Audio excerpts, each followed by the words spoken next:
राधे राधे दोस्तों। जब जन्म मिला है तो कर्तव्य पथ पर तो चलना ही है। हमारा कर्तव्य ही धर्म है, हमारा प्रेम ही ईश्वर है, हमारी सेवा ही पूजा है और हमारा सत्य ही ईश्वर की भक्ति है। अगर उपवास रखने से ईश्वर खुश होते हैं तो सबसे खुश नसीब इंसान वो भूखा भिखारी होता है जो कई दिनों तक भूखा रहता है।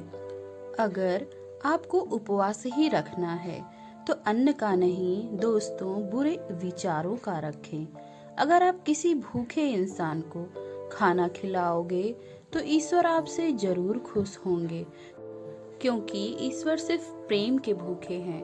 न किसी को नुकसान पहुंचाना ही पाप है, बल्कि किसी को कमजोर बनाना भी पाप की श्रेणी में आता है।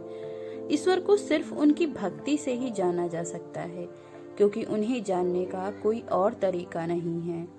इंसान को अपने हर कर्म का फल भुगतना ही पड़ता है, चाहे कर्म अच्छे हों या फिर बुरे। कुछ कर्मों के फल हमें तुरंत मिल जाते हैं तो कुछ कर्मों के फल भविष्य में मिलते हैं। दिल या दिमाग से लिए गए फैसले गलत हो सकते हैं, लेकिन अपनी अंतरात्मा की आवाज सुनकर लिया गया फैसला कभी भी गलत नहीं हो सकता है। जब कोई व्यक्ति समाज से जुड़ी वस्तु को पाने का लाभ छोड़कर समाज की भलाई के बारे में सोचना शुरू कर लेता है, तब वह आध्यात्म को प्राप्त कर लेता है।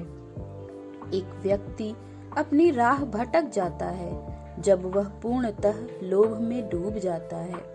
इंसान को नश्वर शरीर की कई इच्छाएं होती हैं, परंतु अमर आत्मा की केवल एक ही इच्छा होती है और वह है शांति की प्राप्ति।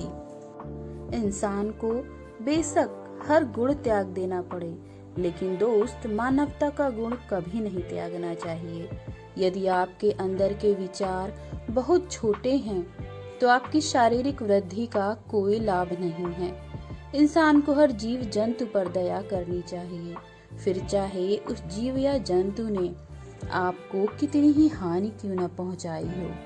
इंसान का भाग्य उन्हीं कर्मों का फल होता है जो उन्होंने अतीत में किया है। इसी तरह वो लोग आज जो कर्म कर रहे हैं वो उनके आने वाले कल का निर्धारण करते हैं। इसलिए कोई भी कार्य करने से पहले हमें सही या गलत के बारे में सोच लेना चाहिए कि आखिर इसका अंततः क्या परिणाम होगा। इसीलिए हमारे माता पिता गुरुजन हमें सही राय ही देते हैं जो उन्होंने अपने जीवन में अनुभव किए होते हैं।